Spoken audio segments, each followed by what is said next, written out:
வணக்கம். வைஷ்ணவி ஆயில்ஸ்லேருந்து நேற்று ஒரு வீடியோ போட்டிருந்தோங்க.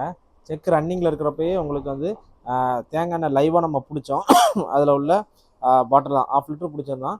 என்ன காரணத்தினால பிடிச்சோம்னா, தேங்காய் எண்ணெய் வந்து நிறைய பேரோட கேள்வி, தேங்காய் எண்ணெய் சட்டியில் ஊற்றி வடையோ 65 ஏதோ ஒன்று பொரிக்கிறப்போ தேங்காய் எண்ணெய் வந்து பொங்குது.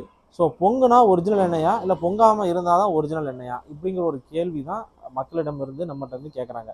கேட்டதுனால எனக்கும் தெரியாது, இதை பற்றின விஷயமே எனக்கு தெரியாது. நாங்கள் லைவாக ஒரிஜினலாக பண்ணிகிட்டு இருக்கோம். ஸோ லைவாக நானும் பிடிச்சிட்டேன். பிடிச்சி தெளிஞ்சிருக்குது பாருங்கள். இந்த பாட்டில் காமிங்கக்கா அடியில். இதை பாருங்கள், இதுதான் அந்த தேங்காயோட மண்டி. இந்த மண்டி எல்லாமே அடியில் செட்டில்மெண்ட் ஆகிடுச்சு. மேலே வந்து தெளிவான எண்ணெய் உங்களுக்கு வந்து நீட்டாக அப்படி கிடச்சிரும். இதுதான் தேங்காய் எண்ணெயோட ப்ராசஸ். இது ஒரு பாத்திரத்தில் வச்சாலும் அந்த பாத்திரத்தில் அடியில் வந்து அந்த மண்டி எல்லாம் செட்டில்மெண்ட் ஆயிரும். மேலே வந்து உங்களுக்கு தெளிவான எண்ணெய் கிடைக்கும். இதுதான். இப்போ இந்த எண்ணெயை நம்ம என்ன பண்ண போகிறோம், ஒரு 65 ஒரு ஏதோ ஒரு வடையோ ஏதோ சுட்டு நான் உங்களுக்கு காமிக்க போகிறோம். பொங்குமா பொங்கலாது. சரிங்களா?